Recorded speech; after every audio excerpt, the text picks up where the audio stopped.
할렐루야. 우리 이곳에 잘 오셨습니다. 우리 옆에 있는 분들하고 이렇게 인사 나누시겠습니다. 우리는 하나님의 은혜로 잘 되는 인생입니다. 우리는 하나님의 은혜로 잘 되는 인생입니다. 여러분 함께 할 수 있어서 참 감사합니다. 평상시에 봤던 분들 외에 또 이렇게 많은 우리 성도님들 함께 볼 수 있어서 참 감사합니다. 여러분 하나님께서 은혜 베풀어 주셔서 기쁨으로 감사함으로 세움받는 은혜의 시간 되시기를 간절히 소원합니다.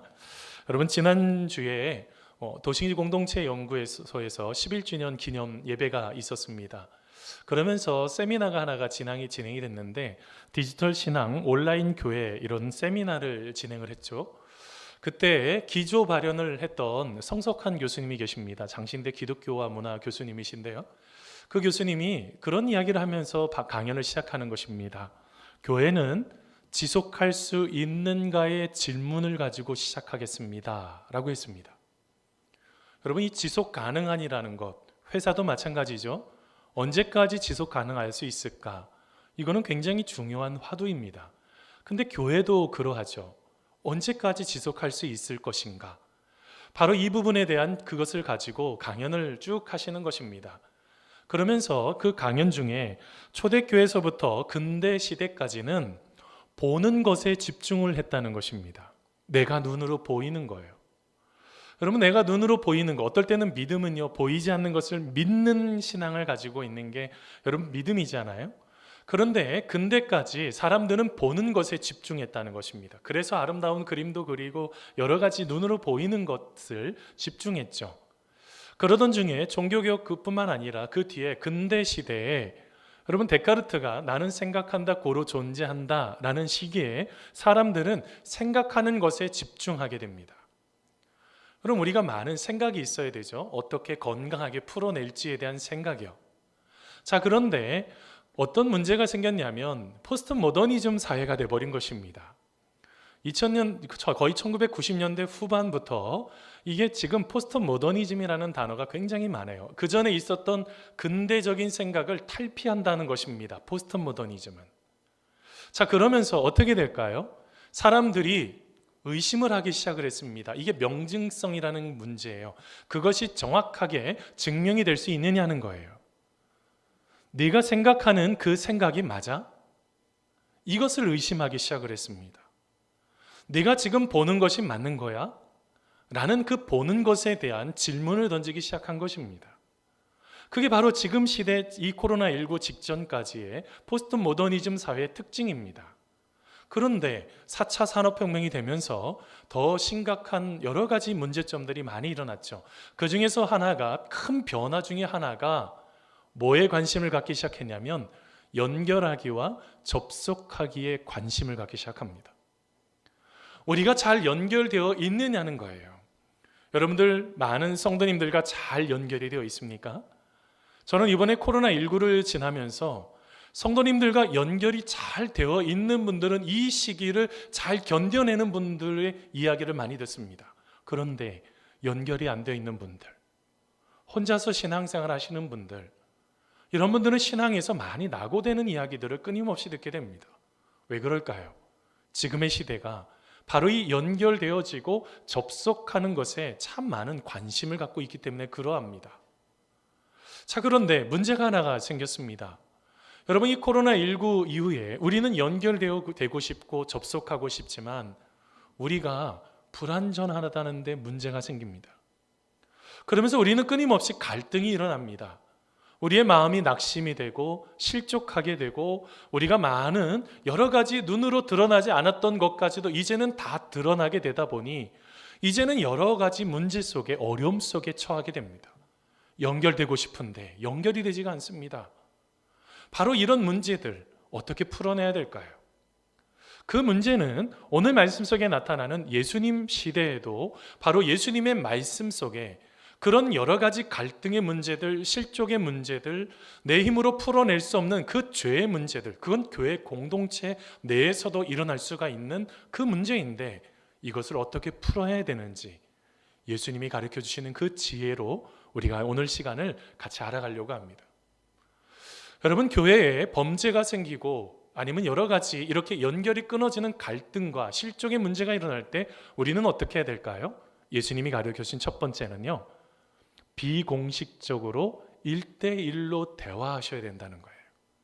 자, 여러분, 오늘 말씀 마태복음 18장 15절 말씀입니다. 우리 같이 한번 읽어보겠습니다. 내 형제가, 시작, 내 형제가 죄를 범하거든 가서 너와 그 사람과만 상대하여 권고하라. 만일 들으면 내가 내 형제를 얻은 것이요. 여러분, 우리는요, 상처를 받을 때가 있습니다. 여러분, 상처를 받으면 우리는 어떻게 합니까? 일반적으로 누군가를 만나서 이야기를 나누고 싶어 해요. 알고 있어? 내가 있잖아, 굉장히 힘들었어. 내가 그 사람 때문에 마음이 너무너무 힘이 들어 하면서 누군가에게 나의 아픔의 이야기를 꺼내려고 합니다. 그러면 나중에 되돌아오는 이야기, 어느 정도 이제 회복이 됐는데 그때 이야기를 꺼냈던 것으로 얘기 안 했으면 좋았을 걸 생각해 보신 적 있으십니까? 여러분, 이런 분도 또 있습니다. 내가 있잖아, 기도 제목이 있어 하면서 그 상대방의 그 나를 힘들게 했던 그 모든 것을 마치 내가 상처받고 아픔의 이야기들을, 그 사람이 행했던 그 나쁜 행동을 그 사람의 기도 제목을 빙자해서 다 이야기하면서 공공연하게 드러내려고 하시는 분들이 있다는 것입니다. 여러분, 이 가십의 문제, 이 험담의 문제는 여러 가지 심각한 문제가 일어납니다. 여러분, 한 작은 마을의 이야기입니다. 마을 사람들은 한 남자 때문에 아주 고통해합니다. 그 남자가 이리저리 다 돌아다니면서 험담을 하는 것입니다. 그래서 마을 사람들이 현자에게 찾아가 제발 그 사람을 좀 만나 주십시오 라고 말합니다. 그러면서 그 현자가 그를 오게 하게 하죠. 그러면서 대화를 나누는 가운데 그분이 그렇게 말합니다. 저기에 있는 깃털 가방이 있는데 그 깃털 가방을 여기저기 동네 곳곳에 다 두고 내일 아침에 봅시다 라고 말합니다. 그 사람이 내일 아침에 오게 되었을 때 그분을 만나게 되었는데 그분에게 이렇게 현자가 묻습니다. 여보시오, 그 어제 떨어뜨려 놨던 그 모든 깃털을 다 주워 갖고 오십시오. 그러자 그 남자가 이렇게 말합니다. 선생님, 불가합니다. 바람이 내 깃털을 사방에 퍼뜨렸는데 어떻게 그것을 되찾을 수가 있겠습니까? 그러자 현자가 이렇게 말했다고 합니다. 그렇습니다. 다른 사람에 대한 소문을 퍼뜨리고 험담을 할 때도 그렇습니다. 되돌릴 수 없습니다 라고 말을 합니다. 여러분, 이 교회의 가장 큰 적은 가십입니다. 험담이죠.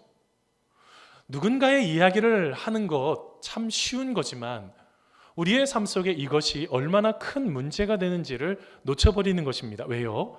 예수님은 문제를 그렇게 풀라고 말씀하지 않으셨습니다. 어떻게 하라고 그랬습니까? 그 사람과 1대1로 비공식적인 대화를 나누셔야 된다는 거예요. 다른 사람이 알면 안 돼요. 그런데 여러분, 혼자 가서 아까 말씀 속에 권고해야 된다라고 말합니다. 그럼 뭘 권고해야 될까요? 기준이 뭘까요? 하나님의 말씀입니다. 야, 내가 너 때문에 힘들었잖아. 그런 말은 위험한 말입니다. 그것은 관계를 더 건강하게 세워가지 못합니다. 관계를 깨트려 버립니다. 어떻게 해요? 하나님이 주시는 말씀으로 그 마음을 가지고 그를 만나는 것입니다. 그래서 말씀을 읽으셔야 돼요. 말씀을 읽지 않고 사람들과 대화하다가 얼마나 많이 실수합니까? 내 경험들 얘기하다가 얼마나 많이 넘어져요. 그러기 위해서는 하나님의 말씀 중에 또 뭐가 필요할까요? 온유한 마음이 필요해요. 그게 이제 갈라디아서 6장 1절에 사도 바울이 권고합니다. 제가 읽어드리겠습니다.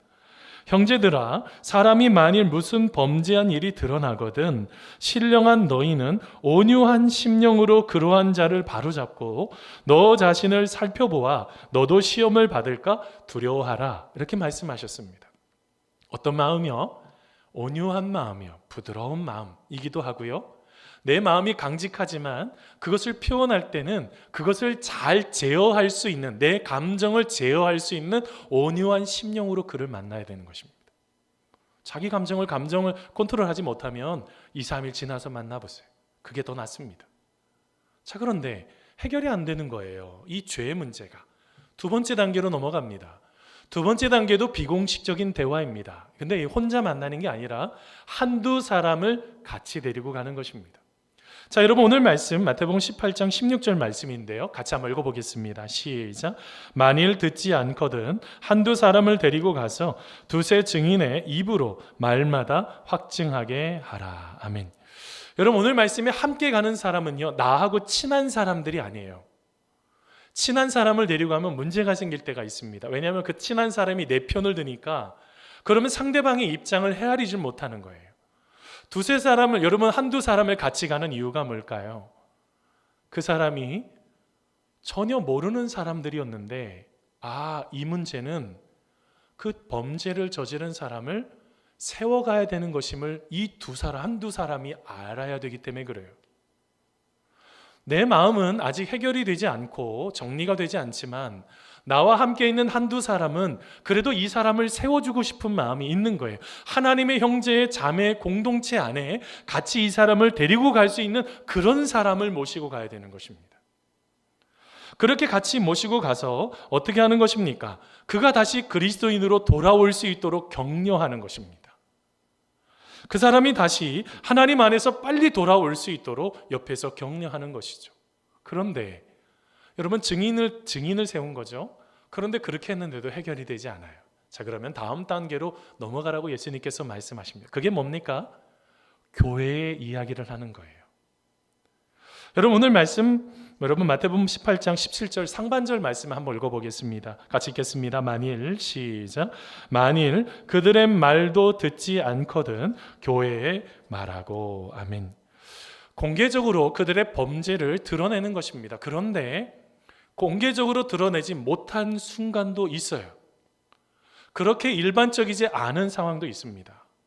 가끔씩 제가 설교하다 말씀드리지만 교회에 일어나는 모든 일들을 성도님들이 알면 머리가 너무너무 아프다고요. 모든 사람이 다 알 수가 없어요. 저는 알지만 혼자 기도하고 끌어안으면서 그것을 풀어내는 거죠. 왜요? 하나님의 가족이기 때문에요. 하나님의 가족이어서 내 가족들을 내가 지켜내야 된다는 그 마음으로 그들을 끌어안고 기도합니다. 그런데 교회에 공개적으로 드러냈다라고 한다면 이거는 뭐 하기 위함일까요? 서로 험담하고 비판하기 위해서요? 아니요. 그 사람을 사랑으로 권고하기 위해서 그래요. 나는 그 사람과 해결이 되지 않지만 누군가는 관계가 굉장히 좋은 사람이 있습니다. 그러면 그분이 가서 사랑으로 권고하는 거예요. 아니야, 이렇게 하면 안 되잖아. 우리가 하나님 안에서 이렇게 살 수 없잖아. 우리 다시 하나님 신앙을 회복해야지. 그리고 또 하나 이유가 있습니다. 하나는 교회가 합심해서 기도하기 위해서 그래요. 내가 그 형제를 잃어버리지 않기 위해서, 그 자매를 놓치고 싶지 않아서 다시 교회가 합심해서 기도해야지 되기 때문에 교회에 알리는 것입니다. 여러분 이것이 얼마나 중요한지 모릅니다. 그 안에는 뭐가 있어야 될까요? 사랑이 있어야 된다는 거예요. 여러분 에베소서 4장 15절 말씀입니다. 오직 사랑 안에서 참된 것을 하여 범사에 그에게까지 자랄지라 그는 머리니 곧 그리스도라 라고 말씀하고 계십니다. 사랑이 없는 진리는 학대입니다. 다시요. 사랑이 없는 진리는 학대예요. 사랑하지 못하면 얘기하시면 안 돼요. 그런 마음이 사라져 버렸으면 그 마음이 회복되신 후에 그 공동체 안에서 그런 이야기를 하실 수가 있는 거예요. 권고하실 수가 있는 거예요. 자, 그런데 여러분 그 범죄 문제를 해결하지는 않습니다. 여러분 그렇게 됐을 때 여러분 어떻게 합니까? 이방인과 세리처럼 여기라고 말합니다. 오늘 말씀 마태복음 18장 17절 하반절 말씀인데요. 같이 한번 읽어보겠습니다. 교회의 말도 시작. 교회의 말도 듣지 않거든 이방인과 세리와 같이 여기라. 아멘. 여러분 오늘 말씀과 비슷한 장이 있습니다. 바로 고린도전서 5장 말씀입니다. 고린도전서 5장 말씀을 보면요, 사도 바울이 너무 화가 났습니다. 하나님 안에서 은사도 있고 탁월한 능력도 나타났던 교회에 문제들이 너무 많은 거예요. 그게 고린도전서 5장 1절 2절에 이런 문제가 있었습니다. 같이 한번 읽어보겠습니다. 너희 중에 같이 읽습니다. 시작. 너희 중에 심지어 음행이 있다 함을 들으니 그런 음행은 이방인 중에서도 없는 것이라. 누가 그 아버지의 아내를 취하였다